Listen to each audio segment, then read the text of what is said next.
Friday evening to this session from the Gifted India Network. Today's session is titled Giftedness, Parent Perspectives. So let me just introduce what is Gifted India Network to you. Some of you may be new to this forum, and then I'll jump right into introducing the session. So Gifted India Network is a consortium of 4 organizations. There are 4 founding members. There are others also, schools and other organizations who are part of the consortium. And it's a very young organization. This is just our 4th session. So the most senior member of our consortium is Northwestern University's Center for Talent Development. They have been working in the space of gifted education in the US for 4 decades.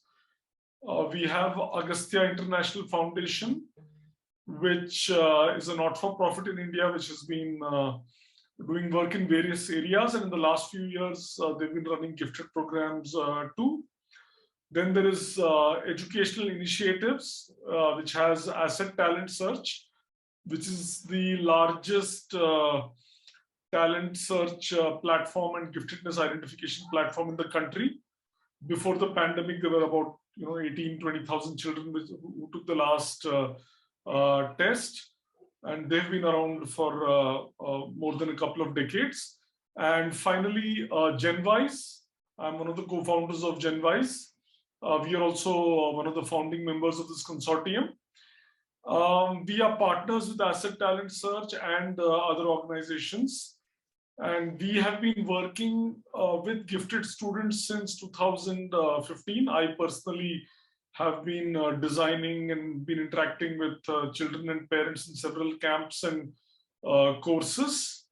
So the idea of Gifted India Network is to start an organic conversation to provide a perspective, common understanding to educators, parents, other people, school heads, because each of us is seeing a part of the puzzle in gifted education. So together, hopefully we can see the picture better and network and try to sort of help out with things. So coming to today's session, why we have this session on parent perspectives, let me set that in context. So I've been in education since 2005. So over a period of time, I've developed a little bit of perspective about this. And especially in the last 7 years working with gifted students, I think I have some idea about things, talking to people from around the world. So the first statement I want to make is that the education system per se is designed for students of all abilities to reach a certain minimum level. Now, this is not a bad thing. If I had to design the education system, I would do precisely the same thing, right? Because it is a social imperative. We must ensure that the education system does cater to everybody, and it's a design problem. It cannot necessarily be designed for everyone, the extremes, all different profiles. So it is a one-size-fits-all thing. But while that is fine, and I mean, it's a different matter that even there it is failing badly, but that is not the subject of today's conversation. But even assuming that problem is fixed, that alone is not enough.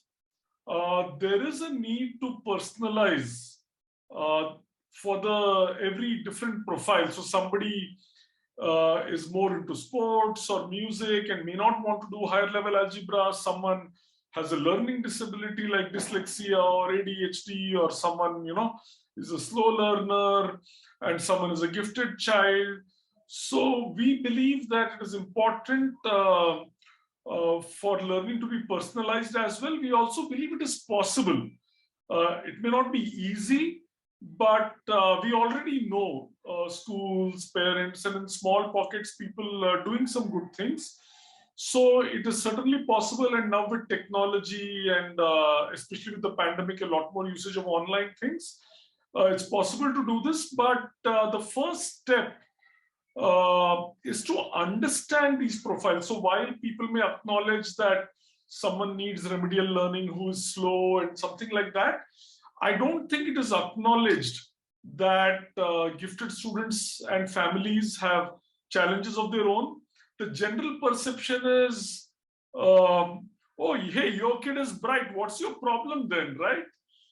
He will do well, and he doesn't need anything extra. They can manage on their own. So that is the general perception, not just in India but around the world. And I have learned through exposure now that no, this is not true. Yes, certain gifted students seem to almost manage on their own, but actually not. And in the case of some gifted students, it's very visible that they are not able to manage on their own, and it will come up in this conversation today. Last thing before I introduce the panel and invite them and start asking them questions is, I want to say that this term gifted is a little vague. It's not easy to define it. Even experts and researchers have a lot of disagreement on what gifted means. And we don't want to get into that debate in this conversation or even in this whole Gifted India Network thing. For us, when we say gifted, what we really mean is that in a particular talent domain, whether it is sports or music or academic giftedness, they are in the top 1 to 3% of their peer group. And the reason we are using this working definition is to say that, listen, their needs are now different because they're learning much faster. They may be 2-3 levels above their grade.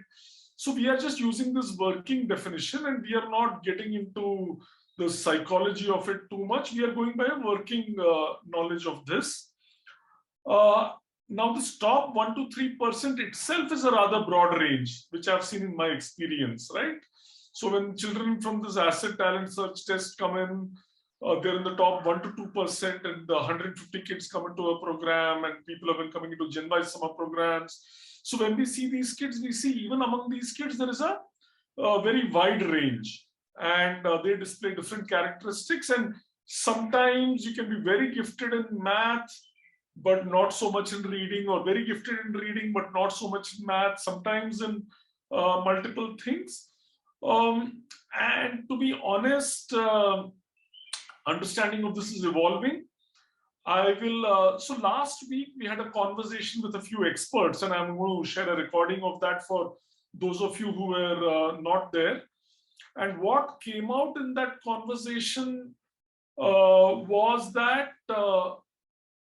educators perhaps are even better equipped than say psychologists sometimes to spot this, because they see so many children and over a period of years, so they know what is going on, if they are open to this, of course, and if they acknowledge the fact that there is something like this. So the purpose of this session is to really start understanding what gifted students and their families experience. And to kick off this conversation, we have 3 people on this panel. So I will very briefly introduce them, and then we will get them to talk about their stories to start off the conversation. So we have Shivani, who is the mother of a 13-year-old boy. He has shown precocious talent in some areas from the early years. She will describe all those things. And he did start with the conventional school system, and the parents did try to make that work. Unfortunately, as in the case of many gifted students, that did not work out, and he had to be pulled out of the school system, and he's being homeschooled currently. So, so that is Shivani. Then we have Sangeeta. Sangeeta is the mother of a boy who's in grade 12 now. He'll be taking his board exams very soon, and he will go off to college. So he has been in a more regular mainstream school. In spite of facing various challenges with fitting in, for various reasons, he did continue in a regular school system. Sangeeta will talk more about the journey once she gets to her part. And the third person is actually a young adult, Charu. So Charu is actually a student. So I thought, why not have a young adult student, to sort of also respond. So she's again in grade 12. She's been in a regular school, and probably she has had lesser difficulty in fitting into a regular school compared to Shivani and Sangeeta's children. I'm making this assumption based on what little I know of her, and she can clarify that after she hears Shivani's and Sangeeta's stories. And Charu has a younger brother too, who's also quite bright and gifted, and she might rely on the experiences of herself, her younger brother, and her friends and people she's come across in these different programs. She's attended several programs. So the last note before I start asking questions to the panel is that how did I come to know these people? I think even that might be useful. Um, so Shivani, I came to know most recently. I came to know Shivani through uh, various mentors who've been working with her children. There is a Raising a Mathematician Foundation in Mumbai. There is the Agastya Foundation, and we work with all these people. That is how I came to know about her son's story. He has attended, I think, one or two small courses, GenWise online courses. Otherwise, I don't know much about the child. On the other hand, Sangeeta's son, Charu herself, Charu's younger brother, they have all taken this asset talent search test multiple times, and they've qualified through that for an asset summer program or a GenWise summer program. I have spent several days with them in camp, so I know the children and the families a little bit better. So that's the context. So let's dive into this. So I think I would like the parents to share their stories and take a little bit of time over it, because I think understanding the context is important before we go deeper into specific areas. So for the benefit of all the participants, what we will do is for maybe 20-25 minutes, I will be in conversation with them, not longer than that, I promise. After that, we'll just open it up and have a conversation. You can share your experiences or ask them questions, and we're all sort of equal here, and you might have some things to say. So Shivani, let's start with you, and maybe if you can share your journey as a parent, starting with when were the earliest signs of noticing that something different is going on with your son, and then how did that journey play out? So maybe in 3 to 5 minutes, if you can just give a little bit of context. Yeah. Sure. Thank you, Vishnu. So I'd like to first give you a glimpse into Shreyan's mind and how it works by sharing a couple of anecdotes, and then I'll talk about my journey. So my son was probably 9 or something, and we were discussing about life and death. Well, he is into philosophy as well. So I asked him about death and something, and he told me, "Mommy, I think my last day would be when I stop learning, because after that it won't be any fun." And I was like, "Oh my God!" And the other time, he told me, "Mommy, I don't know what I believe, what I believe, and why should I just believe in the textbooks, whatever the books say? And as for that matter, why should I believe in Einstein if I haven't seen any? They might have done experiments, but I haven't seen anything. I need proof." And this is how my son is. So let's talk about my journey now. My journey as a parent of a gifted child. Well, I have two children. One is 9-year-old, who is a typical playful kid, and the other one, older one, 13-year-old Shreyan. Shreyan, like any other parent, I look into his needs, be it emotional, physical, and intellectual needs. Let's start with his intellectual needs. Till the time he was 5, he always had a lot of questions, and I would read to him every night. And till he was about 6 or 7, I thought I am a super mom. Like I can answer all his questions. And it was all about Google. It was Google Zindabad for me.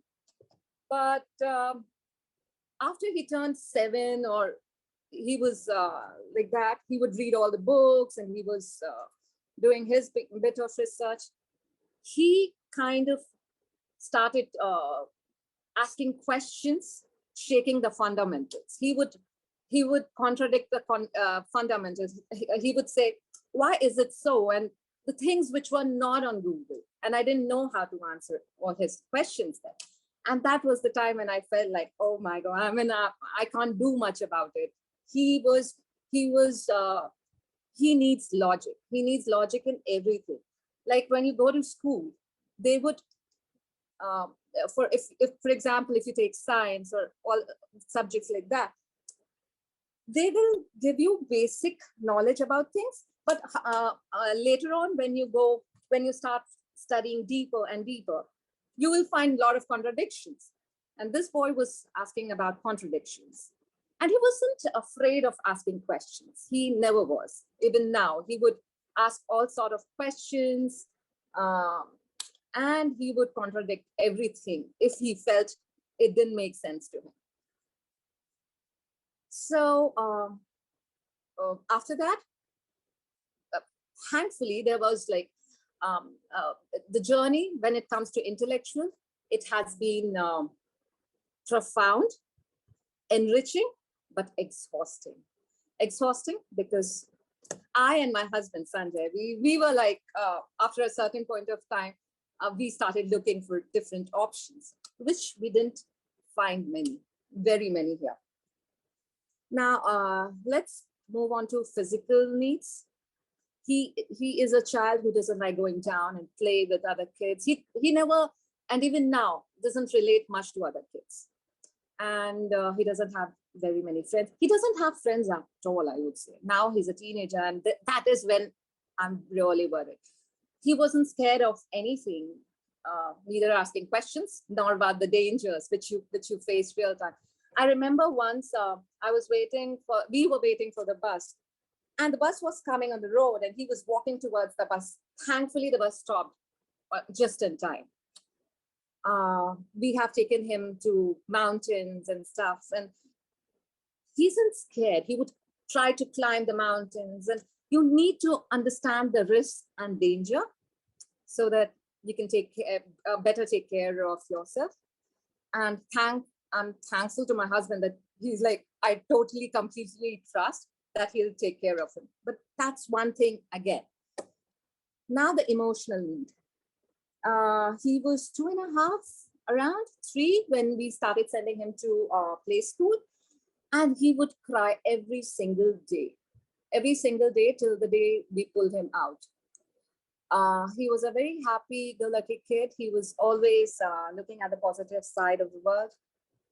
But later on, he started becoming a little bit aggressive. That's when we felt like things are not going fine with him.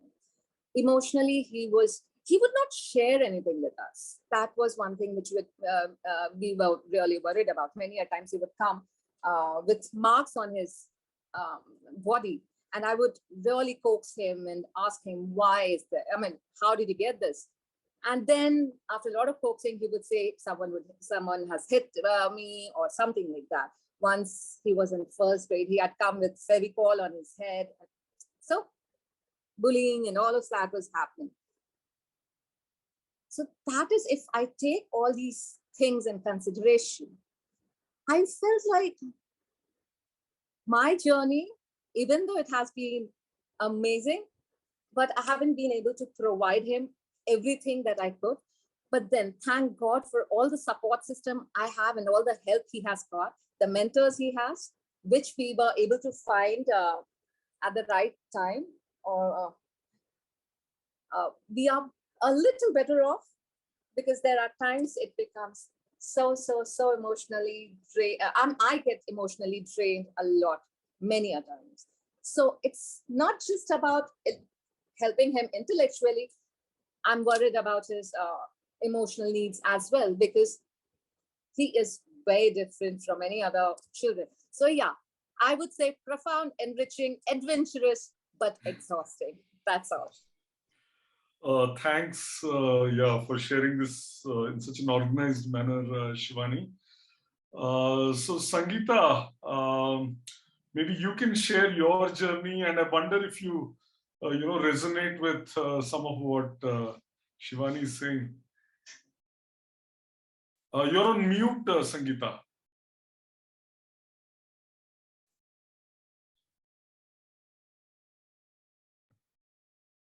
Yeah, can you hear me now? Yeah, you can. Yeah, so I could really, relate to all that she was saying. And now I think that my son was not really all that different I used to think of him to be. Because these stories, I mean, this philosophical, not just, interested in science, technology, and anything and everything. But the problem was this philosophical streak as well. For example, when he was a toddler, I think just 2 or 3, when I had to debate with him why we should not kill the mosquitoes, because he was very sure that mosquitoes have an equal right to life, and why I am snatching it away from him. And it was so difficult to convince him. And I don't know whether at the end of the debate, I was actually able to convince him or not. Another such exhausting experience, I think 1 or 2 years from then, was when we were actually taking out the weeds from the garden, and he stopped us. He said, these weeds are thriving, so you are not the only important, entity in this world, that whatever is useful to you, that should stay and the others should go. So these kind of discussions, I was never able to convince myself at times, and convince him was a very far-fetched thing. How old was he, Sangeeta, when he spoke about these weeds don't pull out? And yes, because they said they are thriving, they are growing. Why are you actually... How old was he at that time? Around 5-6-year-old. Okay. I remember this day, because I remember I tried to convince him every possible way, because I myself was very convinced that weeds are of not any use, and so why to allow them to thrive, because at the cost of the other plants. I tried to teach economy to him. I tried to teach everything, survival of the fittest, every theory I could think of, and he was not convinced.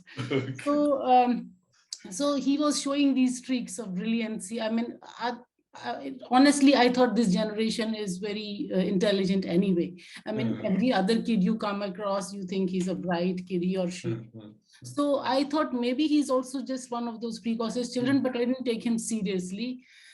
Till actually in school, for example, teacher in play school, when I admitted him, she used to say he's able. One is this independent streak that even he has now, that but he used to insist, I don't know where from he had heard this A for astronaut. So his teacher used to actually tell me that, I say A for apple, but he's insisting, no, A is astronaut only. I cannot compromise for less. And second thing, that for example, he used to always correct his teachers when he was in play school. They would tell him that it's a tiger, then he used to contradict, and he was not afraid at the same time, calling out the mistakes. No, it's a jaguar. It's not. Tiger is like this, jaguar is different, it's a clouded leopard. Even I was not actually, aware about all these things at that age. How is a leopard different from a jaguar? So I had to go and, search really what is he talking about. So these small things, but what worried me eventually was that he was, at that point of time, every teacher not just used to appreciate his brilliance, but they always used to appreciate the fact that he's able to ask questions, and that and his teachers used to talk about how he's well-behaved he is. That was the best part, even though he has to, he's pointing mistakes and all. But later on, as he started growing up, he became more.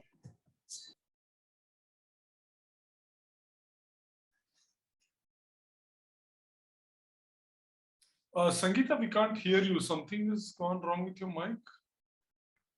Sorry, I think I muted her by mistake. Yeah. Oh, okay. Sorry. Yeah, because it said host has muted you. Yeah. Okay. So the other thing was, as he started growing up, he started having more and more questions, and obviously that created a hassle in the classrooms.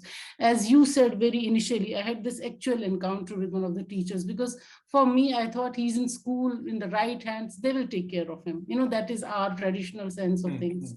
But when he went to school and he was actually asking questions, then teachers, came up with this very direct response to me. They said, we have 45 students in the class and he's just one of the students and we know he's brilliant. So we cannot devote our time to him at the cost of the rest of the students. So he has to manage. So the emphasis in school was on normalization and homogenization.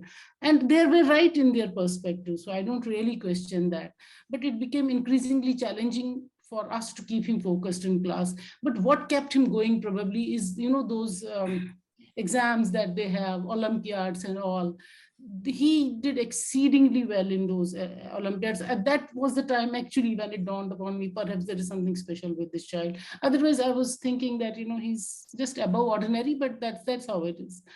And then he started doing exceedingly well, but then it had also that, another problem that in class, he got isolated, from the rest of the classmates because he was doing exceedingly well in almost all the subjects. So I really did not know which one he really wants to pursue, whether it's computers, whether it's English, or whether it's, all the subjects, geography. He was doing everything, all the subjects he was doing exceedingly well. And he had this very peculiar habit of actually putting those medals in his neck, throughout the school day. He would just wear those 3, 4 and stay with that burden. And his teachers used to actually comment on it. And some people used to also make fun of him. Another problem with him was that he never shared anything with me. And during those days, he used to stay in a daycare after school.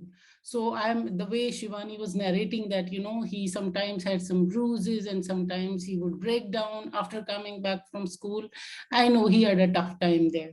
And now I realize that there was a lot of bullying going on, which was unreported or which went actually, we did not respond to those. We thought perhaps he needs to adjust. But the height was that during one of the days, one of his teachers actually, because he's very politically also conscious because of the media and whatever, and we have always given him exposure to media. So he started, talking about why the teacher has actually scolded someone or perhaps thrashed some kid. And she said that you don't have to do some netagiri in the class or something. And this went on for quite some time. We tried to escalate the issue. We tried to first reason out with his teacher, and then we tried to escalate with the principal of the school. It's a very renowned school here. And the fact is that she did not respond to our communication at all. She ignored it. And when we tried to follow it, I mean, the message that we got is that if you are unhappy, then you please take it or leave it. It's your call. At that point of time, I thought that perhaps it's a good idea that we should actually take him out of this school and let's try something else. Because he was going in a typical traditional CBSE kind of a school. So we thought, let him try ICSE or IB, because there is more freedom there, how to choose your subjects and how to, there will be lesser number of students there. But one good thing about the school at the same time was that he got engaged in some extracurricular activities. The stuff like he was very active in the quizzing society, in the environmental group, in some music and all. There was something else, some other group also. And most importantly, he got interested in MUNs. In fact, he was one of the youngest students in his school to actually start participating in those MUNs and getting appreciated. So that did two good things for him. One was that it took him out of the class. So he was less of a nuisance for his teachers. They were also happy. And he used to participate in almost every school competition. And he was also happy because he didn't have to stay in class. His class never interested him. But what I feel bad about was that because he started taking less interest in the class, it weaned him out of the science, mathematics and science, till the time, he started growing. He's still very much interested in science, but not in the way of actually academically qualifying and all. But in school, he was completely out of it. And he started charting his own, life. What disturbed me, as you were talking about life and death, and he was 12, actually, he disturbed me quite a lot because of the meaninglessness of life. He was asking me, where is the meaning? And all those questions, disturbing questions, which honestly, I also did not have much of an answer. When he took refuge in some Rumi's poems and, in the guest house. So he still reads that stuff. But particularly challenging for me became his teenage. Because I thought, yes, he will fend for himself. That is what he has to do. Leaving my job did occur to me at some point of time, but that was never an option for me. So I thought, let me continue. So he will perhaps have to solve his own issues. So teenage became difficult because he realized his isolation. He became very lonely child, and perhaps what parents can offer at that point of time is not sufficient for the kids. So that has been a challenge. So today I really don't know what has worked and what has not worked. Sometimes I feel guilty that perhaps had I homeschooled him, his trajectory would have been something else. He would not have been as aggressive. There was a period when he became very aggressive in his teenage, and now thankfully now he's 17. Those issues are those issues are actually taken care of, largely taken care of. And again, another thing was that conflicting advice that we received from our family and friends. Some of my friends and family members used to say that if he's really talented, talent is like a torrent, so he will find his way, you don't have to worry. Others used to claim, no, with his energy, you need to kind of put a dam, otherwise it can go any which way. So those kind of conflicting opinions always came, and what I missed most was the professional, networking or some support structure that could have been there to help us out. Luckily, Asset was there, which I remember one of the good things, because whatever have been his achievements, and his achievements have been many, but what I have seen was that he was a very unhappy child, and that no mother would want her child to be. And all my aim is to see him happy in life. I don't really want to see him as an achiever or whatever. In fact, I have named him such like that also. That, which means that he is blessed to be happy. He doesn't need to be search for happiness. So he I wanted him to be happy. And when I sent him to the Asset school for 15 days, he went twice actually to GenWise the second time. When I asked him about the feedback, how was it? Because I wanted him to have some like-minded people there. And he said, Mama, these were the best 15 days of my life. So so I thought really he found I don't know what, because he's not very expressive. He does not talk about his emotions now. And so that was the best part. That means he did find some good things, some good company there. Because his problem is that people don't understand him generally, but there was something good that happened to him there. But at this point of time, I really would love to see, I know there is no instruction manual for the parents, but I would love to see some kind of a professional guidance that can actually help us out. Because I don't think I can call myself a successful parent, because I'm not sure whether the decisions I took for him, whether they were right or wrong. But yes, in the hindsight, maybe I would have done many things better. But at this point of time, whatever way we can contribute to have a good network of people who can actually help these gifted children, that is what I'm looking forward to. Thank you. Thanks. Yeah, thanks so much for sharing all this, Sangeeta. I think it's quite useful to understand this. And to be honest, till a few years ago, I don't think I had this understanding. I mean, since then I've been talking to parents like you and Shivani, so I have a better appreciation. Otherwise, it's not necessarily intuitive to understand that if someone is so bright and talented, that they would be unhappy, whether it is the parent or the child. It's not very sort of obvious, because a lot of people are feeling unhappy that they're struggling with the studying for the exam, doing well. So if you're part of that group, then you don't sort of get it. Yeah. So he owns all the world problems. For example, these days he's concerned about the war in Ukraine. So how can I solve that problem? So. Yeah, and this is where ignorance is bliss. So people like me are not quite sure why those two countries are going to war. And Yes. I think knowledge comes with its own sort of. It has its own issues. So we'll maybe change track slightly. I'm very curious that Charu, who's just maybe 18 years old, and so Charu, how are you processing all of this? I mean, interesting because I actually have it all written down from what they were saying, all the things I could relate to.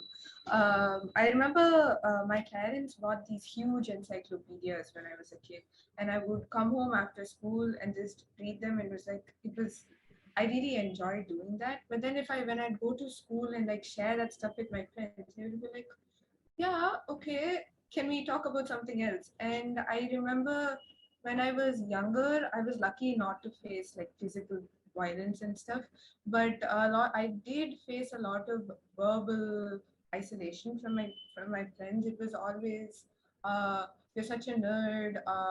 Why would you be interested in this anyway? You're forced to go to school for 8 hours a day. Why would you continue doing that after school? I was lucky because when I moved to India at a young age, and I'm from Chennai, and I didn't speak Tamil at that point. And a lot of this happened in Tamil, so that language barrier actually helped me. Uh, and I think one thing I've noted was that the peer group, your friends, don't always need to be your age. I have people who are older than me and people who are younger than me, and I consider them like an important part of my life. And once I realized that it wasn't just the people who were my own age in my own class who I was supposed to always gel with, it was very liberating. And what was mentioned about talent needing a guide, I think uh, if you have a gifted child, even if the child doesn't ask for help, they probably do need a guide. A lot of energy, when it's unfocused, it's not being used to its maximum efficiency. And when there is some sort of path to direct it, it's very helpful. And often when you're a gifted child, I remember in school until like 8th grade, I never really studied for exams. I would just sort of read my books, go write whatever, and come back, and I would do fine. But then when I came to 9th grade in CBSE, there's kind of a big jump between 8th grade and 9th grade. And all of a sudden, I realized I didn't have all these skills like time management, or actually scheduling how to study, or spreading out work over a certain period of time. And that hit me hard. It was a lot of trial and error that I realized my friends had spread out over many years, who they'd had lots of years of practice in building up these skills that I suddenly had to realize in a very short period of time. And yeah, that's all I've written. Yeah, thanks, Charu. So a lot of interesting points have come up. Let me just take a quick look at the time, because I do want to open it up also. Okay, 6:40 now. So I want to maybe spend another 10 minutes on a few points, and then we'll open it up for everyone. So Charu, I want to quickly respond to a couple of things you said, and then go back to Shivani and Sangeeta. I have some questions to them. So Charu, I do relate to what you're saying. I mean, I don't know if I'm gifted, but I was doing quite well in school when I was at school. And I do recall, and maybe you're saying the same thing, that I was doing quite well in school exams without necessarily studying hard, right? I was reading the encyclopedia and the other books and so on. And because things were easy for me, I had developed what I call a fixed mindset of ability. I thought if you're intelligent and bright, then you should do well without working hard, right? And that only works till a certain point of time. So actually, when I stood 11th in the state of Delhi in the board exam, I was shocked. I was 15 years old, so you can forgive me. I said, are other people so stupid? Right? I said, what is this? I hardly, I didn't really even prepare so much for this. And there was a bit of a streak, I insisted on giving answers which are not there in the textbook, and do all these kind of crazy things. But the moment I went into 11th and 12th, I went to another school and was struggling, because suddenly those things were not easy for me. And like you said, the other kids probably had developed these, what is known as executive function, time management, persistence, when they don't understand something, to write down the doubts, to ask. So I don't think I had developed those executive function skills. And to be honest, I developed them much later in life. Even in college, I thought that if I'm not doing well, it's because I'm not so bright, because I went to IIT and then there were a lot of bright kids and so on. So I think it's, so I agree with you when you said that even if a gifted student is sort of fitting in and does not seem to require help, he probably does. He may not require more obvious help, like he's getting bullied and not fitting in, therefore you have to do something, but he may need help on other fronts. So I do think that everybody needs a guide. And I think everyone has a talent, but giftedness is a different thing. I mean, not only do you have that talent, but then you are somewhere, at the one end of a distribution. So coming back to a question I had to Shivani and Sangeeta, this theme of fitting in has come up even when you were speaking and when I spoke to you one-on-one before this panel. And I also spoke to a couple of adults who are very gifted, and they are. I spoke to a physicist who's doing very well in his field, and then he has struggled. And unlike Shivani's son, who's grown up in Mumbai with access to say TIFR or raising a mathematician foundation, so this adult who's probably 30 or so now grew up in a small town in Andhra Pradesh, and it was even internet was not there in those days, or there was a cyber cafe. So what sort of struck me when I was speaking to this adult who actually also I think has mentored Shivani's son, is that there were times when he felt that, why don't I just fit in, right? So while there is a desire to sort of answer those esoteric questions in physics or maths or law or whatever it is, there is also a desire to fit in. So maybe Shivani or Sangeeta, if you can talk about this, because this is something which had not struck me, that there is, so in fact, this person who's now around 30 years old, even now he has this childish, he feels that he never had friends and he still wishes he had these friends, and he doesn't want a gifted friend necessarily. He just wants a friend as a friend. Yes. And they have missed that. So maybe Shivani, you can talk a bit about that. And yeah.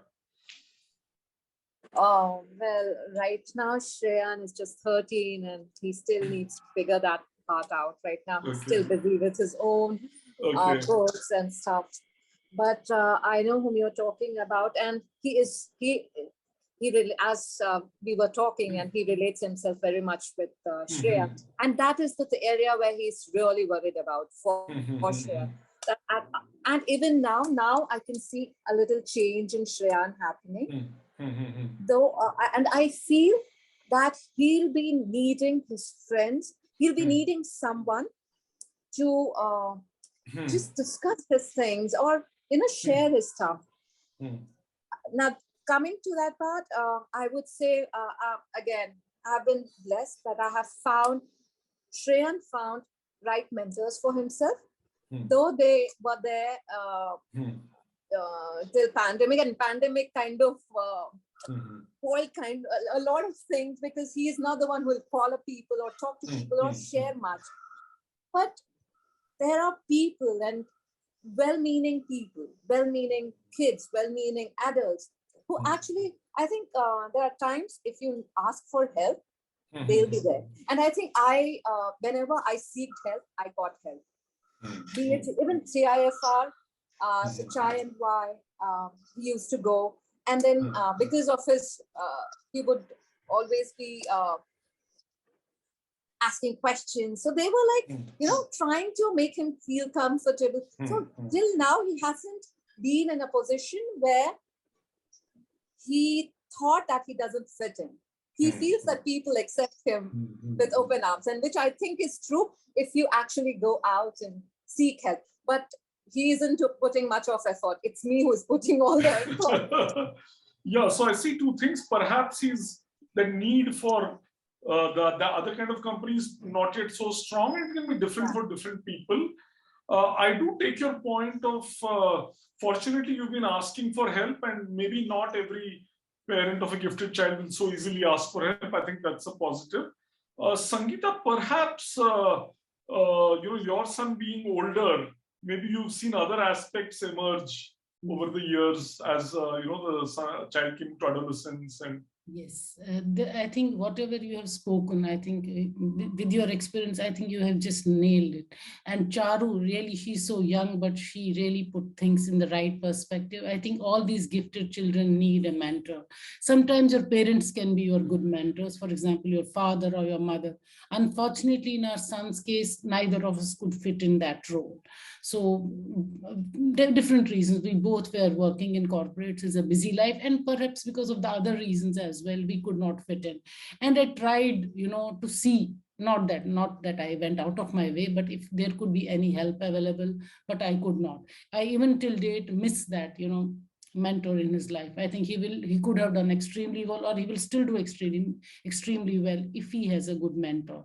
But because of his association, with close association in school with these clubs that I was talking about, he had some of the seniors, with whom he could talk to. As she said, that it's not necessarily in your peer group, but if you have some seniors or juniors whom you can connect, he had, because he himself was supposedly mentoring a lot of juniors in school. But at the same time, as soon as he started stepping into the teenage and in the later years, even now, he misses that acceptance within his peer group. It's not that he really needs gifted children to talk about science and technology and the politics of the day. He just needs to have fun, for example. After his exams, he just wants to go out and, have fun. And he does not have anybody. That I feel bad. And now the way he has strategized his admission process for college and everything, he is almost sorted. While there are the rest of his folks, they are still trying to see what they have to do. So again, when he's going to be free from these boards, he does not know what to do. And that causes a lot of frustration in him. So because he does not have his peer group where he, perhaps at some level, he needs acceptance within that group as well. But he's finding his own way. So I'm not interfering. I don't know whether that's good or bad. I would seek advice from all of you. I have let him free. So he will choose, not that I'm trying to, get him any help or try to. Now he's free, please. And he's free for the last 1 or 2 years now. So, but I'm lucky that with that freedom, I think otherwise, if your kid is in 12th grade, I think parents are 100% engaged, the writing, how you have to write your essay, which college you should apply. He has actually kept us free from all this. I have all the time in this world now these days, because he's managed that entire process independently without any support, and he's doing well. That's good. Thanks, Sangeeta. So I have a couple of comments. So one is, and I think my colleague Soumya can back me up on this. It's very rare for a teenager and adolescent child to accept their own parent as a mentor. It's very, very rare. And I think most of you here might have heard the famous Mark Twain quote, where he says that, I don't remember the exact words, but in essence, he says that when I was 14 years old, my father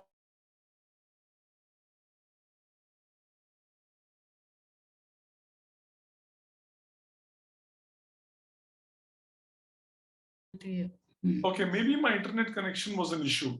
Okay, so I'll just repeat that. So Mark Twain actually said that when I was 14, I thought my father was, such a stupid man. And I was amazed at 21 how much the old man had learned in 7 years. So that is the case with most adolescents and teenagers. And so I think there is a need for an adult other than the sort of parent at a certain age. So coming back to, so there is one thing which I want to talk about a little. So Shivani, both you and Sangeeta, I'm sure there was a lot of sense of anger and hurt when the child is getting bullied, when the parent, when the teacher doesn't understand the child, when the peers don't understand the child. I mean, you might have intellectualized this, saying, okay, they don't understand this, or the child doesn't understand this, but still it's a big thing, right? To be misunderstood is one of the, I think, most difficult things, and that too for a young child. And I want to sort of highlight a couple of things you have shared, maybe not necessarily in this panel discussion. So Sangeeta, you did talk about your son, wearing these Olympiad or asset gold medals around the neck, or Shivani, you shared about, when your Shreyan was very young, he called someone, like a fat girl. And if I was a child in that same class, I would have misunderstood these things too, right? I might have made fun of Sangeeta's son for wearing these medals, or I might have, said, hey, how's he saying a fat girl? He's very arrogant and rude.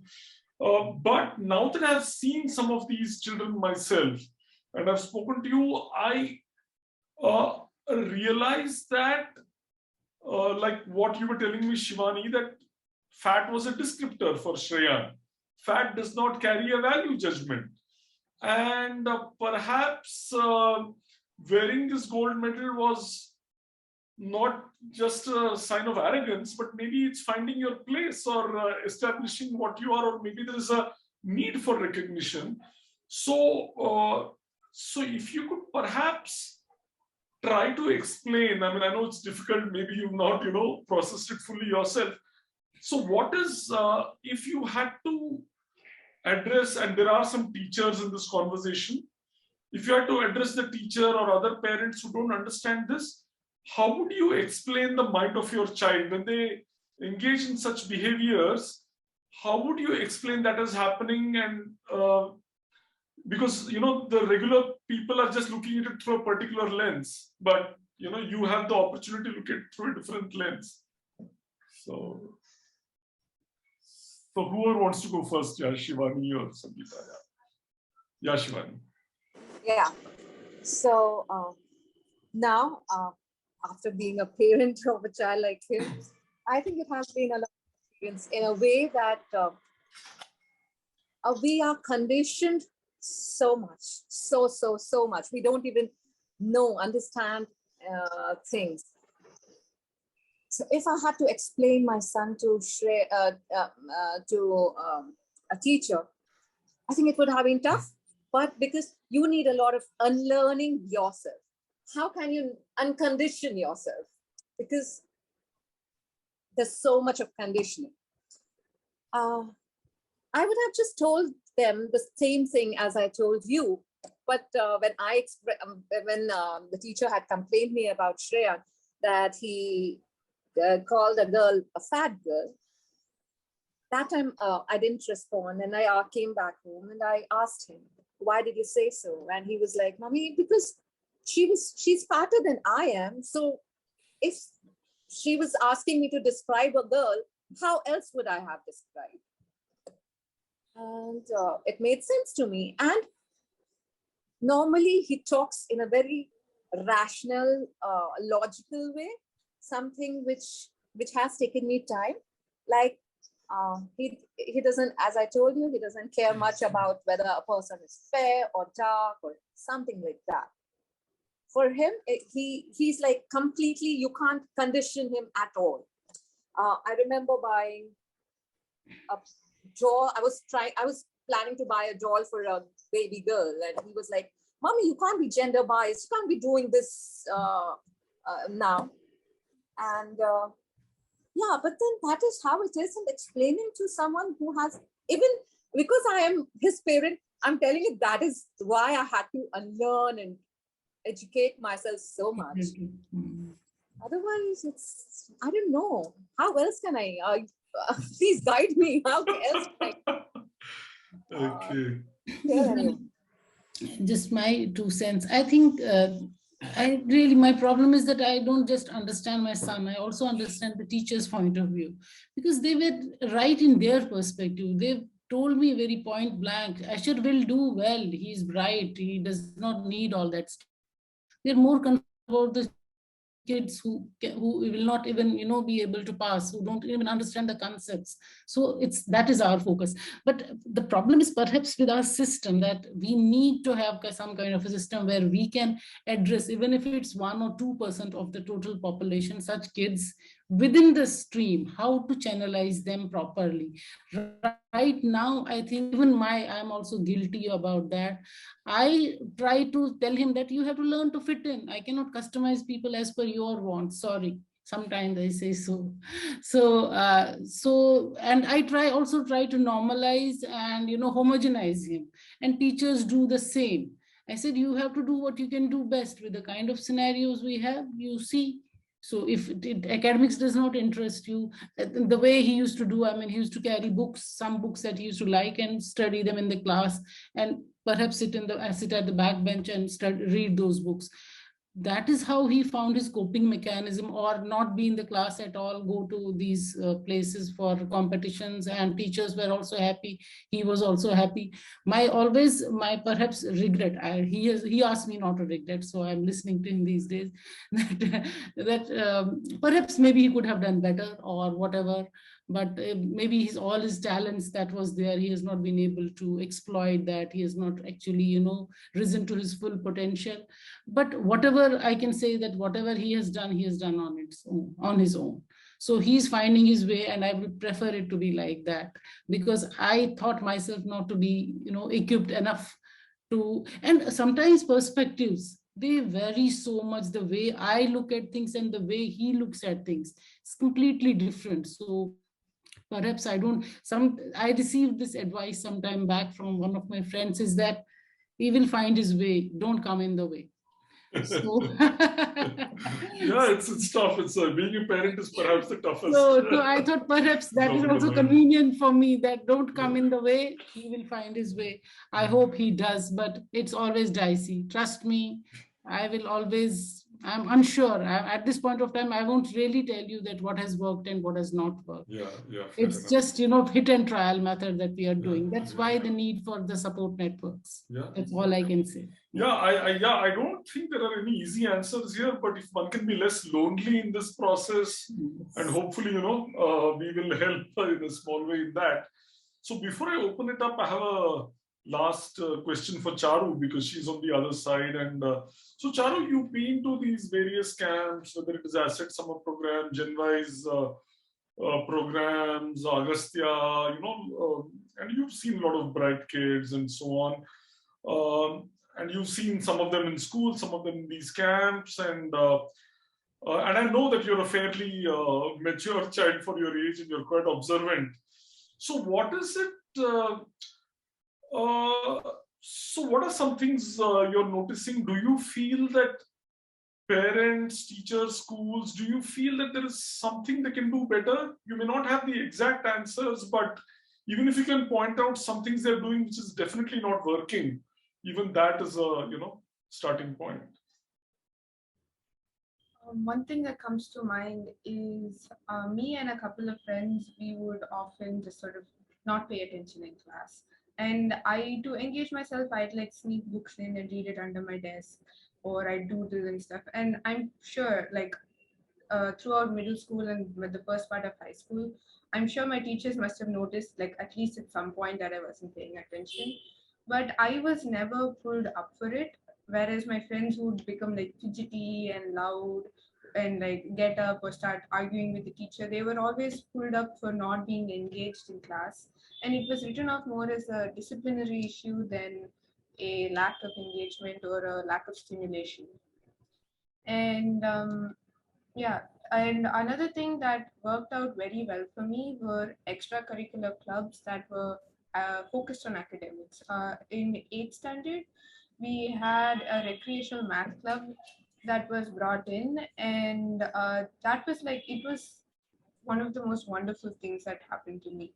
I kind of had a bad relationship with math until then, and then I started attending those classes, and I was like, I remember one of my it was every Monday, Wednesday, and Friday after school, and one of my friends was like, just go home, like everyone bunks the classes, just go. And I'm like, no, I really enjoy it over there. And in those classes, I was able to find friends who were thinking the same way I was, or approaching problems the same way I was, and um, those kind of spaces I think are very important in just being accepted. Thanks, Charu. Yeah, just Yeah, one yeah, more, please, because Sangeeta. I missed that very important point. Only request to the teachers, perhaps what they can do is, even if I understand their viewpoint of, catering to all the students in the class, but at least let them not deride the child and not try to puncture the confidence of the children, because that really hurts. That really hurts. Not only the kids, but the parents as well, because I think they lose interest in the stuff in the class, in the academics, that they should really refrain from doing. If they cannot, help the situation, at least don't, discourage the kids. Yeah, that's And I agree to that. And in fact, in the last session on Friday, we had Dr. Devasena Desai from the Kaveri Gifted Education Center, and they run a program which sensitizes teachers. So actually, a lot of teachers, they are ignorant about this, and I don't blame them because it appears as arrogance on the surface. So I think it's very important, like what Sangeeta said. I would say the principle of do no harm, right? If you don't understand it, then at least allow the child to be. Now somebody like Charu was savvy and smart enough to read that book under her desk, and maybe the teacher knew, but the teacher's biggest problem is the class should not get disrupted. But some other child is not socially that savvy enough and starts arguing with the teacher, right? And both have the same problem, but someone, whatever inborn had that maturity to do it. So I think, and Dr. Desai talked about an interesting intervention in last this thing. Here is where schools need to come in, right? Schools need to provide structural intervention. So the Kaveri Center schools, what they're doing is they give children 6 privilege cards in a month, a nice glossy yellow colored card or something like that. So that privilege card allows the gifted child to get up in the middle of a class, give that card and walk out of the class, and they can go to a library or a center where they have resources, it's allowed. So teacher doesn't have to think about it. The child doesn't have to think where he is going, and he cannot abuse this privilege also beyond a point. So I'm glad that people like that are thinking about these things. So why should the child spend 6-7 hours in regular school? I'm sure Charu wanted to go and play with her friends also, but she went to this recreational math class because maybe that was a stronger need. But perhaps Charu can finish her schoolwork instead of 6-7 hours, she can do it in 3 hours. And if she had that recreational club, within school, her time would be more effectively spent. So I think there is a need not just for gifted children, but for every child to have some personalized pathways. And I believe this is possible. Today's forum is not about that. So the remaining 25 minutes we will spend on hearing the voices of other parents and brainstorming. But maybe in the next couple of months, we'll come back to talking about how can we have a personalized system and maybe get some educators in schools to talk about it. And we are working with a couple of schools and coming up with such a system. And we believe it is certainly possible to personalize things. So now I'm going to open it up completely. So Malika already has her video on. So Malika, if you want to say something, please go ahead. Otherwise, anybody else can switch on your video, and we still have about 25 minutes. Yeah. Yeah, so first I wanted to say thank you for doing this. Like, you know me, how many years I'm like, I came across the town to just see you, thinking that it might just help, right? So yeah, like it's sometimes it feels sad to listen to the stories, and sometimes it scares. My son is only 8 right now. So yeah, we are also like, on the same path, like struggling with the terms of school. But yeah, touch wood for the COVID, it actually kind of helped us a little bit, but we don't know how much and what will be the impact later on. Once they come into the real time situations. So I would really like, as I had already mailed you also, like, it would be a good idea. I don't know how to, this is again, like, every child is different and it's a very vast kind of thing. But yeah, first thing is like that acceptance, like as soon as you start, like even hinting teachers, he might be because of that kind of thing, they start like, for every parent, their child is like smart, and this one, these days, every child is smart. So, they don't even want to hear that out. There is any idea there or something. And, we can see, that passion, it hurts to tell them, you just have to write this down and finish it. And it doesn't have anything for him. So, it's like a constant struggle inside our brain only, like, okay, should I support this or should I support this? And which way it will go, I really don't know. Like, Yeah, and you can't even think about jumping the school because you don't know when you end up next school what is going to happen. So Malika, can you elaborate a little bit on, you said that the 2-year pandemic actually helped so far. Can you elaborate a bit on that? Yeah, because like my son was getting bored in the school, and teachers were not able to understand this at all. They were saying like, I tell them okay, you give him, like, I can give you worksheets which are to his level, so then he will be engaged. And they are saying he's not finishing his class workbook, so then what is the sense of giving him next level? And things like that. And then he's like, disturbing the class, going and taking up somebody's stuff, roaming around in the class. And it's like I'm every week standing in the school. Okay, so that issue was not there. Okay. Yeah, so now, like, he, whatever he can do, like, he's like doing something on the scratch, making some project on the scratch, and teacher asks, he's like, 1 year is there, and he will simply answer. So they don't even figure out that he's doing actually something else there. Okay, got it. There is one question for Charu on chat from, I think, a parent. So the question is it better to have a gifted peer group, or will that cause too much competition? Because you've been in all kinds of peer groups, right? Homogeneous as well as gifted. I think when it comes to peer groups, it's very important that you have a mixed sort of peer group, whether you're gifted or not. Within my peer groups, I have, it's even not in sort of a gifted perspective. I have, oh, these are the friends I talk about like anime with, and these are the friends I talk about this interest with, and these are the friends I talk about this thing with. And it's always important to have a diverse set of opinions when it comes to like they say your friends make who you are and all of that. And I think the more input you have and the more perspectives you're able to see, the better, the more well-rounded you'll be. So Charu, what I hear you saying is you think both things are needed to be part of a more homogeneous group, but at times you want to be with a gifted group. So, okay, that's interesting. But this one specific question here was, do you feel that there's much more competition in a gifted peer group? Have you sort of noticed that?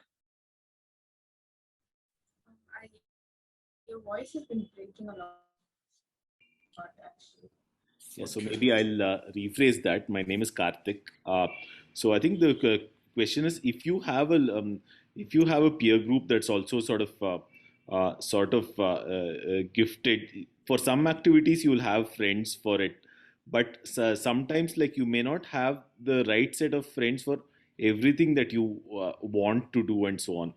On the other hand, if you have a more general peer group, then like probably you'll get to hang out, you'll get to have fun and stuff, but may not have somebody to discuss math or anime with. So how do you sort of balance that in terms of picking a school, in terms of choosing your activities and so on?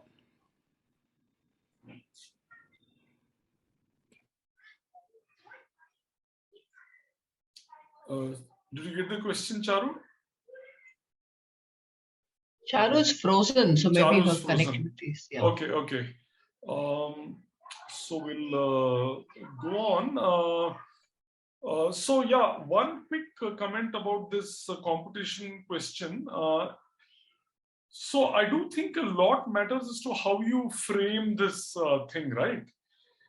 If you're in Kota or somewhere in Andhra Pradesh in a JEE coaching class, it's a very competitive thing. But many of these programs, whether Shreyan going to the Raising a Mathematician Foundation, or Sangeeta San or Charu coming to an GenWise summer program, we don't have any tests, we don't have any scores, and it's all about learning. So I think depending on how the rules of the game are, I think it doesn't have to be competition. Yes, we have faced issues where, so for example, I remember back in 2016, we had this person called Jerry Burkhardt who was conducting a program for students gifted in math. And all these kids were very bright, the 20 kids who came to the course, but there were 3 or 4 kids who were superlative. They would just see the answer before the other kids could even start thinking about it. And the other kids, some of them felt intimidated. And they came to us and said that, hey, can you sort of, get us out of this course? Let's put us in some other course. And because so many years, 13 years of their life, they were schooled into this, getting the answer first is more important than the process. And then we worked with them. And after 3-4 days, they were able to get into a different kind of culture. And then, and those first 3-4 days were tough, because they said, put me in another course, I'm not getting it, or let me sit in another room, and things like that. And then they started also complaining to their parents that the teacher is not giving us the answer. And sometimes, most of the parents who send kids to our programs, they understand things. But once in a while, there is a parent who says that your method is all wrong, because in school, you're first given the method, you're taught the method, and then the problems are given. Why are you giving problems where the method to solve it is not given?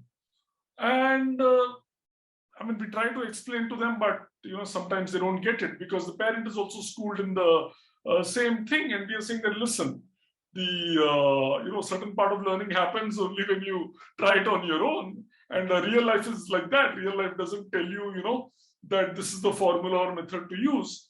But to our relief, children are very malleable. All these children, in 3-4 days, their mindset changed.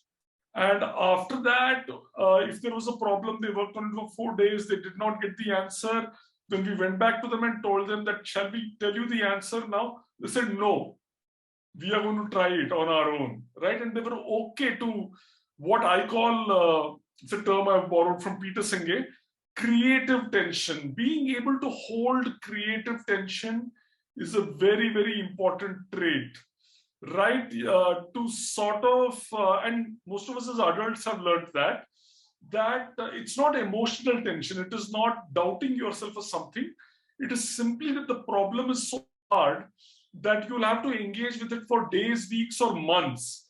And unfortunately, a lot of our children are not able to hold creative tension, because they are used to being given simpler problems, which they can solve in a couple of hours or a few minutes. And we are doing a huge disservice to children. So I think this issue of competition, so here is, I'm getting a little philosophical here. So sometimes people criticize us. They say, why are you using this label gifted? Why are you, saying all this? And I'm saying, listen, I'm not bothered about the label gifted. We can call them advanced or bright or whatever, right? And in my opinion, the label is not the issue. We will have to use a term somewhere, whether someone is learning something slowly or somebody is advanced. The label is not the issue. The issue is all our baggage we bring to the label, right? Just like when Malika or someone goes and the teacher is not even willing to, listen to that.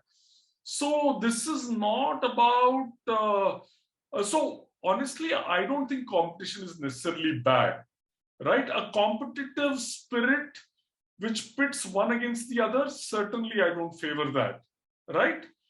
But sometimes in the name of not being, benchmarking things, I mean, sometimes you have to compare to know where you stand. So I am a more inclusive person in my opinion. I'm not sectarian in my views because sometimes it actually hurts when you do not do this objective assessment. And this is not to say that the tests are correct and, they are, saying that this, but sometimes you need this kind of a thing. Okay, I've gone a little bit off track. But coming back, if Pri, you have anything else to add, or other, parents have something to say or a question to ask, please go ahead. We still have about 10 minutes. Or, even Soumya, if you have something to add, if nobody else is speaking up, you can, share your thoughts. Yeah, so one thing I heard actually in both the parents' voices and more in Sangeeta's, because I think her son is older, is a certain sense of angst of, oh my God, did I do the right thing, and have I been good enough? And surely I could have done better, that kind of thing. I think that's completely natural. But I think that doesn't mean that we have to go there. I think parenting is getting more and more difficult. Even parenting a child who's quite happy with school and who's reasonably happy with his subjects. Even a reasonably happy, well-adjusted, reasonably bright child, I think it's becoming more difficult to raise a child like that, because we need a village to raise a child, and where is the village? And I think these children who are outliers in some way, I think, so I like to think of it this way, that, see, there are some children who in some sense can do what they do with very little, not with very little, but by not using so many resources up. But there are some children who can do an enormous lot. They've come with their, with their thing to give so much back to the world at large. But they're resource intensive. They need so much attention. They need so much input. They need so much stimulation. They need challenge. A 5-year-old of that, that kind needs a challenge that a regular 12-year-old may need, along one particular axis. So I know children, for example, who I can see were gifted now, who socially would feel more comfortable with children 2 years younger, but academically would feel comfortable with children 2 or 3 years older. So I think it's an enormous challenge. The fact that I think the parents have sort of acknowledged that there has been something that this child needs, which a regular system has not met, and the fact that and the child's difference has not been seen as as some way to make him feel inadequate in any way.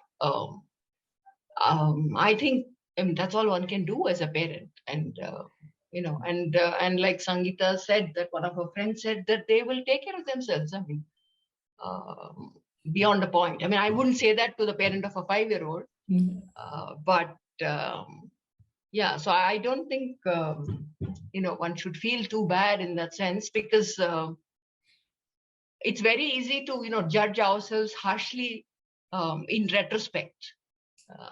But I think at any given time, we do what we do, what we know, and based on that, we do our best among the constraints we have and the resources we can see.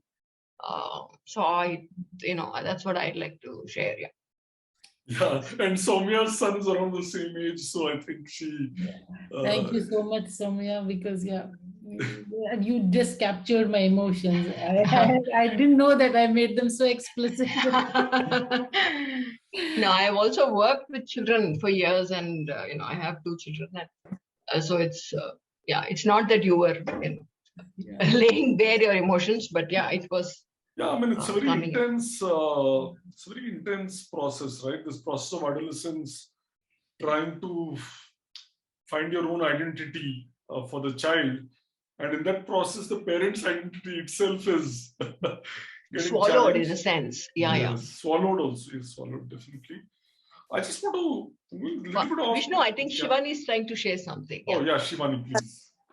Exactly what Soumya said, and I wanted to say that as well, that it gets really overwhelming for parents, and it's so important for a parent to take care of themselves first. It's in the process, parents lose themselves. They're like, I'm not doing enough for my child, I'm not doing this, that.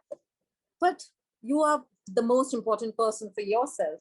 You have to take good care of yourself first, and then look at the child. Probably children will learn looking at you.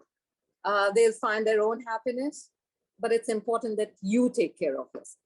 I agree fully, and in fact, this reminds me of there is a person called Dr. Bhushan Shukla, a very good child psychiatrist, was there in the last panel, and somebody once asked him for a book recommendation on parenting, and one of the books he recommended, the title of that book is A Good Enough Parent. I think the term a good enough parent perhaps comes from somebody called D.W. Winnicott, who back in the 30s and 40s, I think he was a psychiatrist, and he spoke a lot about motherhood and parenting. So I think that is all we can aspire to be a good enough parent. But I understand that am I good enough? That line is not easy. I want to strike a note of optimism also here, because I know it can get overwhelming, not just individually, but even as a system, because a lot of parents call us at GenWise or NIS, National Institute of Advanced Studies, or Agastya, and they say that what can we do? And often we are not able to find a mentor, or even if we find a mentor, the peer group is not there. So I don't want to minimize those issues, but at the same time, I want to say that these problems are not as hard as they appear to be. I think I'll tell you why. I'll tell you why I'm saying that. I think it's more a question of mindset than a question of resources, and I'll tell you why I say that. One reason I say that is because I've spent the last 6 years trying to get mentors to work with kids, and I can tell you that some of these people, they are looking to work with children like these. They are busy people, but they love it. They take so much time out to do it. And Shivani, you've taken the names of Arnab or Mahan Maharaj and people like this. Are they busy? Of course, they're super busy, right? They're super busy. Yet they make time out for Shreyan, right? And I mean, we may not get such excellent people, but we don't always need people of that caliber. Even like someone who's 60-70% or so. One, I want to say that good mentors are also in search of good mentees. So it is a social capital issue. That is why I feel optimistic. Partly because there are a lot of parents approach me saying, I would like to do sessions for your children, and so on. So that is one reason. The second reason I still have a little bit of optimism is because I feel that some of these things just have to do with a paradigm shift. So for example, some years ago, I spent half a day at a school in Arizona. It was a school called Herberger School for the Gifted. And this was on one of the, so Arizona State University is a distributed campus. So one of their campuses, on that campus, there was a school for 50, 60 children. Of course, it was somewhat elite and people, I mean, there was some person who had given a lot of, an endowment to run the school. But there were like two 13-year-olds who were very gifted in math.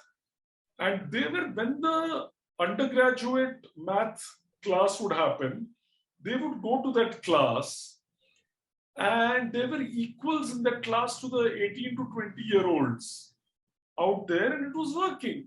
They were not interacting with them in the social thing and all that.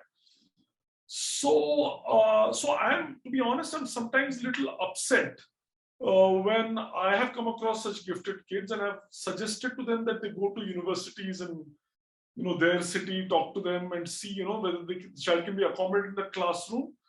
And sometimes even very senior and wise people of these universities have come back saying, no, we believe in equity.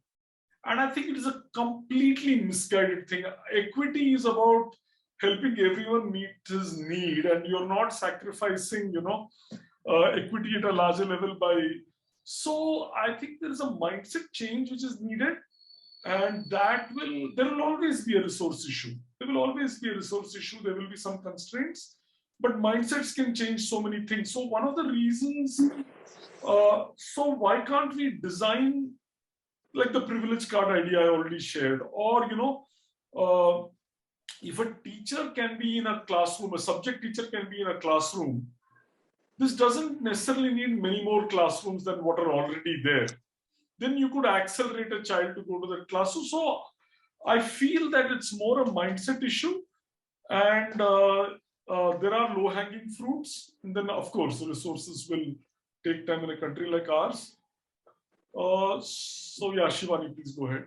Yeah, when I look at my son, when he was going to school, I think he was lucky enough. Well, he was people found out that he was gifted only after they complained about him being finicky or not interested. And they said he might have ADHD and all of that stuff. But once they found out that the problem is with the high IQ,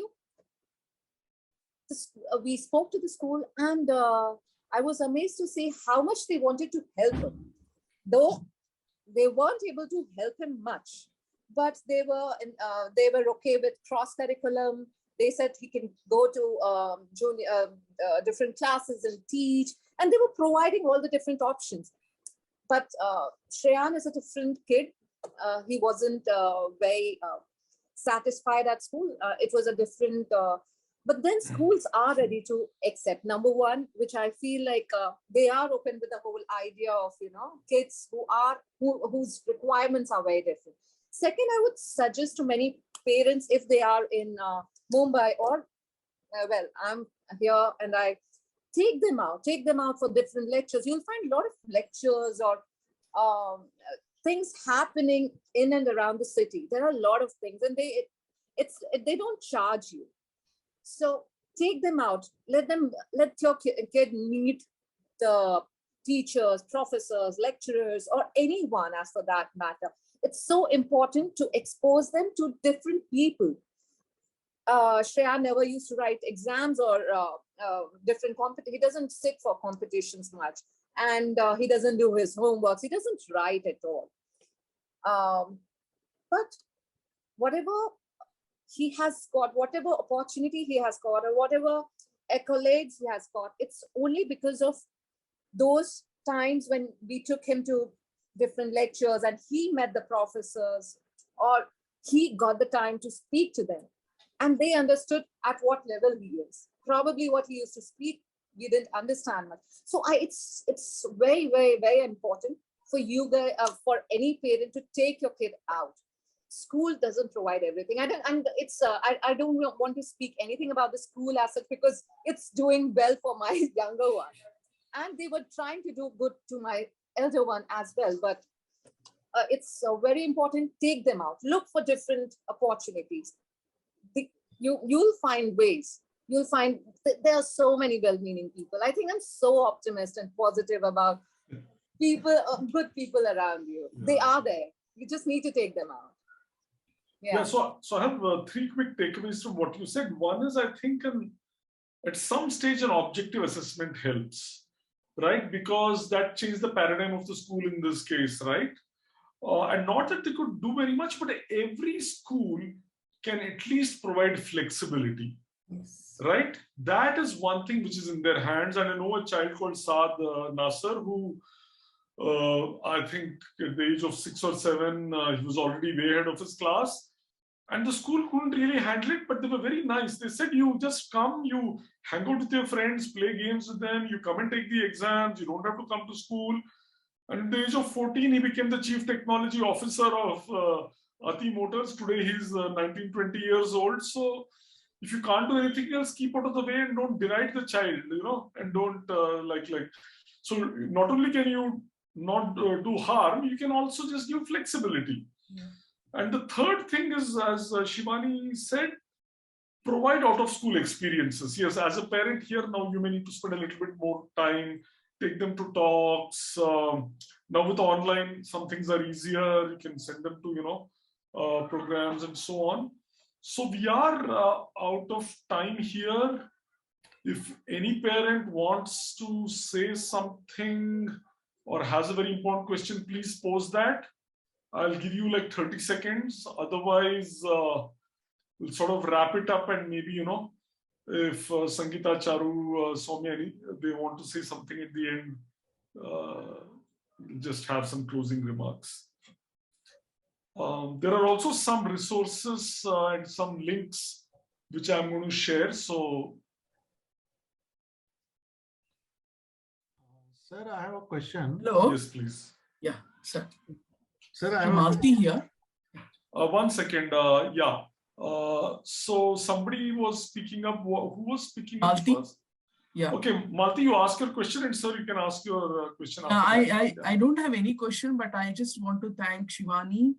I think Shivani remembers me, Charu, because we met in virtual meeting in Agastya programs, and I have observed Shreyanja closely and amazed with the kind of questions he used to ask, and also used to respond to the children who are above his age with his own intellectual ability. And I'm really happy seeing Shivani with a lot of information she has as a well-informed parent, and simultaneously Charu, whom I have seen in many activities, a very active participant.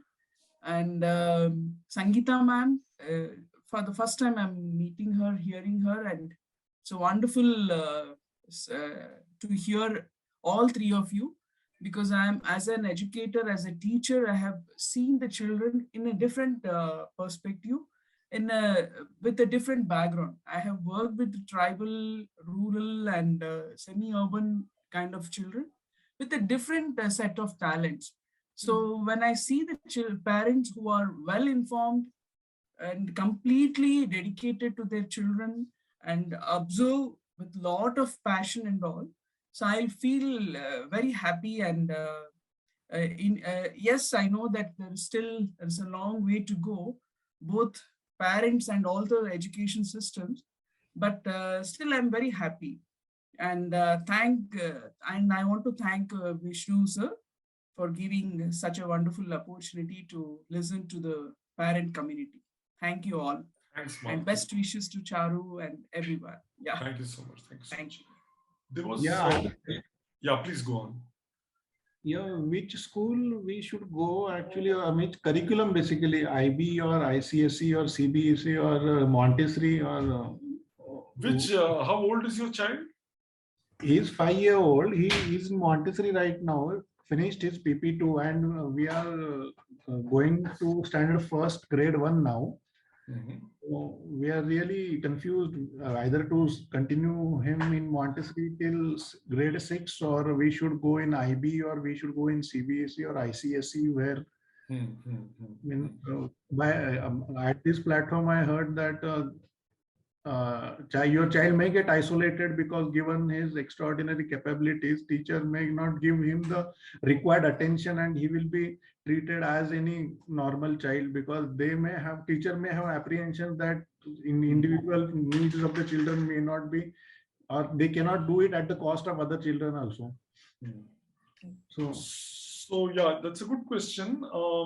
I'm going to request Soumya to address your question because you spoke of Montessori. So my short answer is that if you trust the capability of the school and they have Montessori till grade 6, there might be a case, and Soumya will explain why, especially if the child is ahead. Well, if I may, sorry, just to add, I think CBSE I may not recommend because they are very formal. They are very formal, so that's definitely one should avoid. Because my kids studied in CBSE and I can vouch for it. Yeah. I have some comments on it which I will share later. Yeah. So. Yeah. So I mean, there is no single correct answer because. Like Vishnu said, one of the key things is that whether it's whether it's an IB school or whether it's a Montessori school, the important thing is that the school sort of has enough bandwidth to understand your child as as somebody who's different and be able to act as a resource that can stimulate the child. That is the key thing. Now, a school can be Montessori, but if they are not very grounded in Montessori, they may not be able to do such a great job of this. A school may be IB, they may be expensive, but they may have much more resources to be able to do this. On the other hand, a school may be IB and they may just be a lot of fluff. That can also happen. So having said that, I mean, the important thing is to understand where the school is coming from. Some schools can afford to focus on the individual child, and some that's not their mandate, so they don't sort of go there. My personal experience and the world that I know better is the world of alternative schools. I think they do a much better job of attending to children who are somewhat off the charts. But alternative schools are not there everywhere. All alternative schools are not the same. And alternative schools demand a very high investment of the parental attention and energy. That is also not, reasonable to expect for every family. Yeah. So, I mean, I don't know if I just sort of confuse things a little bit more, but that would be my response. Yeah. I'll just say quickly some things on this. I think this question was from Meghna Gavli's account.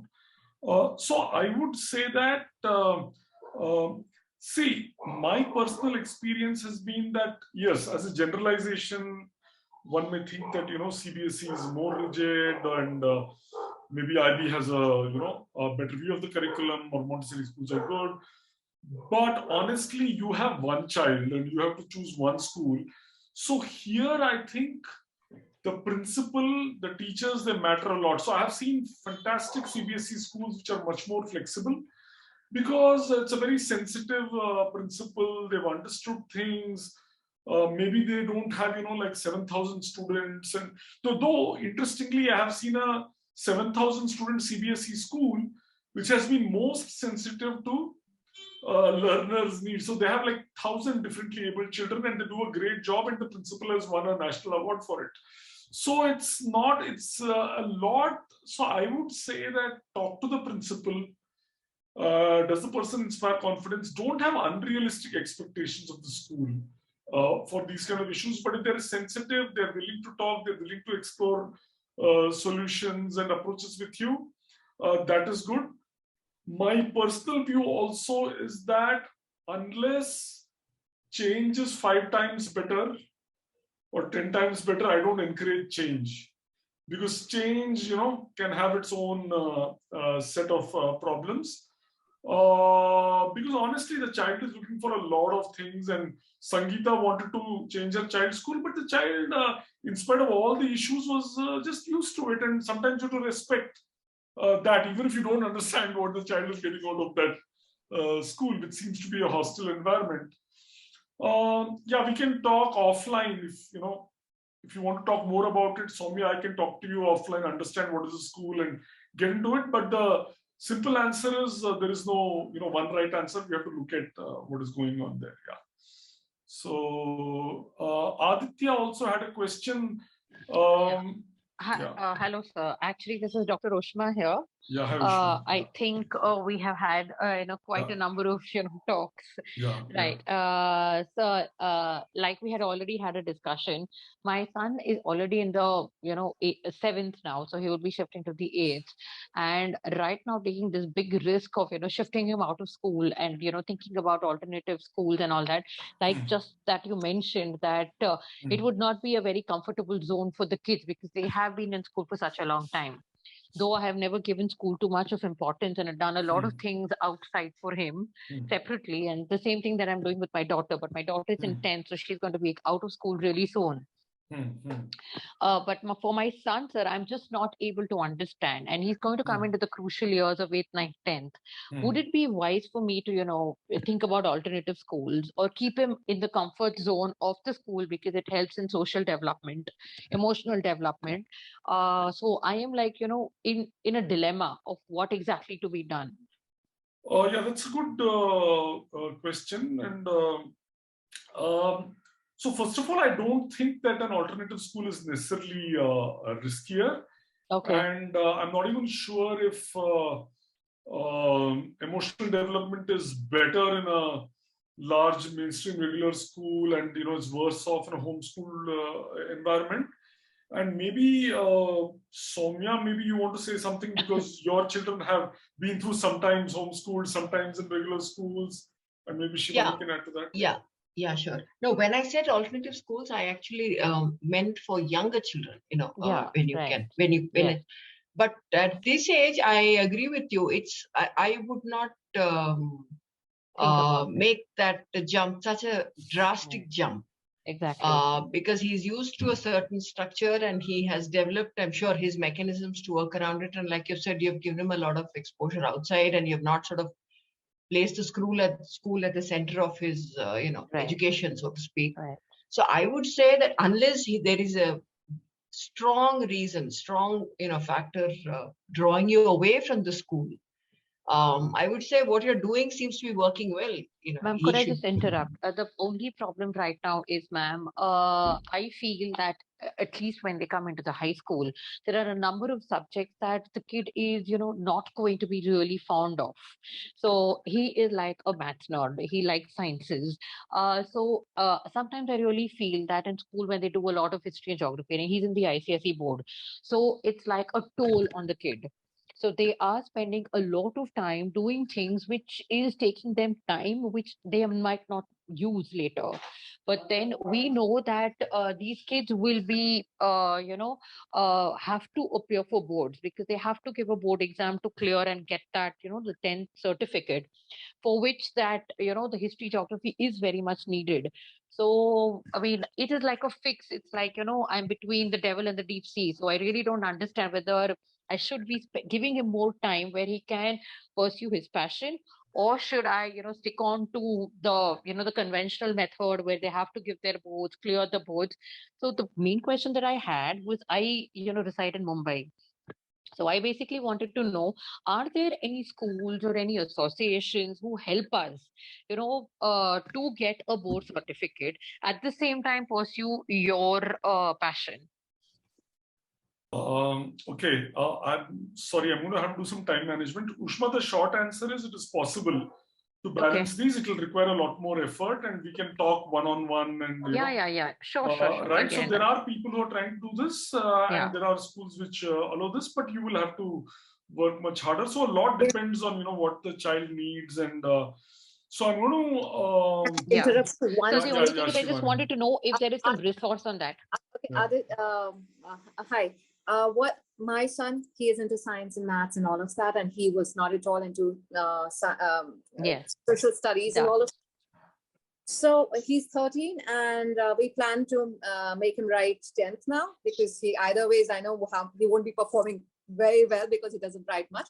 But IGCSE has an option where you can select the subjects. So I'm sorry, ma'am, I just get you. IGCSE, International. Okay, got you. Option You can select the subjects of your Okay. choice. Okay. So my son, he is just taking bio, physics, chemistry, Okay. maths, and so, and English is a must. So English language. Right. So he's Correct. taking Correct. just that. So IGCSE is an option, and I think if you want to move and if you want to just make him select the subjects, this is the right time. If you Exactly. Exactly. Ma'am, can I get in touch with you one-on-one later? So is it okay if we could, just get your contact number so that I can just, I give a think call to you? Vishnu can share that. I'll do Yeah, that. sure, sure. Perfect, perfect. Thank you so much, ma'am. Thank you, sir. Yeah, Thank you very sure, much. sure. Thank you, Thank you, everyone. sir. So thanks, Sangeeta, Shivani, Charu, everyone for spending so much time. We've gone quite beyond this time. So with this, I'm closing the session. Thank you, everyone, and we'll stay in touch and keep this conversation going on. Yeah, thank you. And may the network grow. Thank you. Thank you so much. Thank you. Thank you.